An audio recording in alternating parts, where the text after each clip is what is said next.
And then once it's out there, the question is, are you able to handle your customers?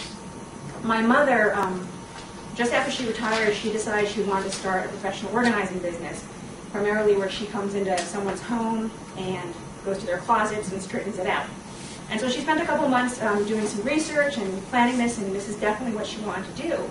And in the course of planning, she was telling her friends about that she was planning this. And then one of her friends stepped up and said, you know, Jackie, I want you to do my closets like this week.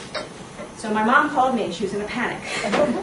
The panic was, I mean, she didn't go in and do this person's closets, but she's like, Adeena, I don't even know what the name of my business is yet. And I went, Mom, that is the least of your worries. The question is when you go into this person's closets, are they going to give you a check? Do they want to pay you by credit card? Are you going to invoice them? How long is it going to take you to get that payment? It's like, are you ready to actually handle this business? And then once you do have that check, do you have a place to put it? Have you talked to an accountant about how that's all going to work with your financial situation? And that was really the, she wasn't ready to be in business just quite yet because she had not thought about that at all. So actually, and this was that conversation was a little over a year ago. She's since gotten up and running and is enjoying it. So, and so along, with billing is, your product delivery. Of course, if you're providing as a software, like online, usually we take the payment first and then give them the software. So you have to be ready to do that in a quick turnaround time. And customer service. If somebody has an issue with your product, especially if they've already given you money and they've got a problem, they're going to want an answer pretty quickly too. So you need to have a plan for how are you going to deal with that. And then of course, how are you going to get customers, which is marketing. We'll talk a little bit about that. Now the last link, and I threw this up a couple times, and I don't know if you're collecting presentations, but at the bottom of RIOTSW.com, RIOTSW.com, I will have a link to this presentation when I get home tonight. But what this questionnaire is, some point after I had started my retail business, I found out I wound up helping out a lot of people getting their own business plans started written. And so I started for a short time. I had it for about a little over a year. A little consulting company called Now Plan This, which that's what it was me helping people start their business plans. And one of the tools I used, I created this questionnaire. And it's kind of a questionnaire, like if you want to start a business, kind of go through this, the checklist of things you need to think about, you need to know before, and it's actually an age of starting to write your business plan. So it's out there on my website. So then leads into the business plan. Again, it's the same link at the bottom here. Not everyone needs like a beautiful 50-page perfect document to start a business. If you're seeking financing, you do. If you're going to show this to other professionals, you want something that looks professional. But now, at the minimum, you need something just for yourself, so you just have a plan and a guide to go by. And so, one thing that I've helped some people do, and this is where the questionnaire was useful, is I know some people who, they've gotten it into their heads that they really do need a business plan. It's got to be a big deal. And it was so daunting that it was really preventing them from getting going, getting moving. And so it shouldn't really prevent you from doing what you want to do business-wise, but there needs to be something there. Something that, a written version of what your product or services are, some written financial information, a marketing plan. So for Riot Software, yes, I do have a draft plan. And again, just because of where I'm at, I'm just working with freeware products. It's a very slow process. I don't have anything fancy, but I have some written idea of my products and services. P&B, that was Pot and Beef was the name of my business. I did have a nice, beautiful, gorgeous, 50-page plan that was used to secure a business loan and a lease.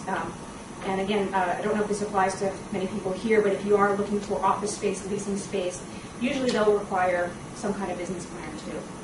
And then Robert told me that yes, we have a plan.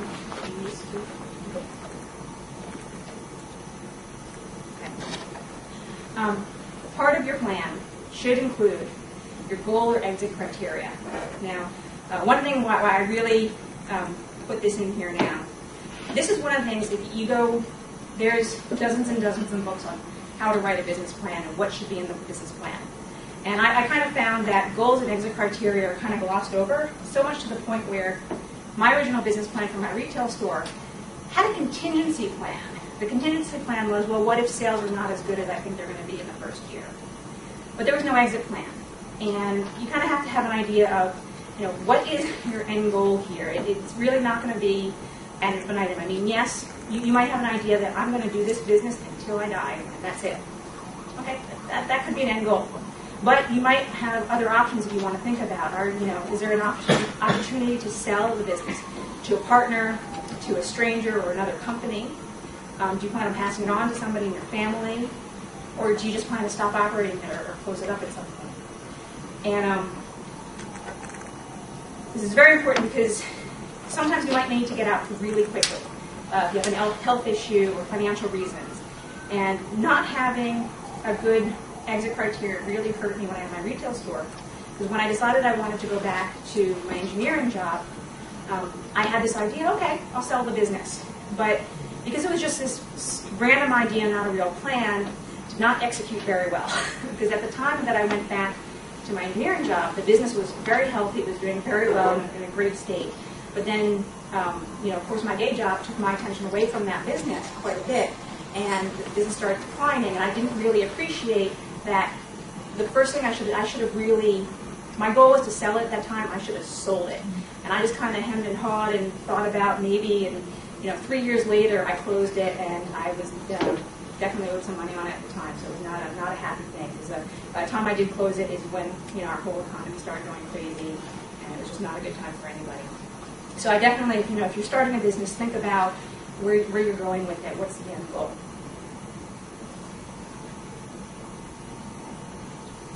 Okay, so back to happier topics, because ending a business, unless you're selling it to Microsoft, ending a business is usually not a happy thing.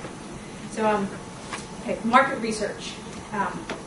Question is that you might be in this for yourself, making a product for you, and not worrying too much about whether or not it's going to support you. But if you really are motivated and committed to selling and making an income out of it, you need to have some understanding of what your customers want. Do they want what you have to sell?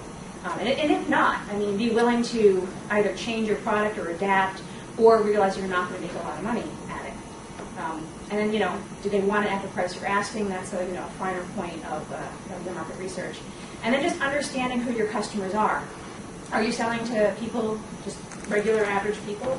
Are you selling it to businesses, other tech companies, or even working with nonprofits or government? Who's going to be your customer of this product? And we've heard a lot today about having, the most interesting thing to me is having chatbots, engage in someone's business as a customer service rep. And actually, when I had my retail store, in the middle of that, it's about the time that I started to learn about the AI/ML bots. And so I experimented on my retail store's website for a little bit. But my retail store's website is not a highly trafficked thing because my business was you come to the studio to paint. So, but it was very interesting. I had people just asking basic questions that they could have found in the FAQ page, but they wanted to chat, which I was a very interesting experiment. But, so in understanding your customers, there's a lot of ways you can do this. I highly recommend, again, if you're starting from scratch and you're trying to be frugal and not spend a lot of money, there's a lot of free survey software out there, Zap Survey, SurveyMonkey. One of the things I've always done is whenever I get some kind of mail solicitation from a company or product that I've paid for in the past, I know who they're using for their services, and so I've seen things come from Zap Survey and SurveyMonkey. I've used them actually in the past too. And so go out there and actually poll the people who, if you haven't started a business yet, just poll your friends and family to get some ideas out there of your product or service if they'd be interested. If you are already working with people, have a list of people that from an existing business and have some comfort level that you can send them 10, 20 questions to see where you're at and how you're doing. It's a great thing to do. And of course, there's the high-end consulting companies that provide market research data. We heard a little bit about that before too.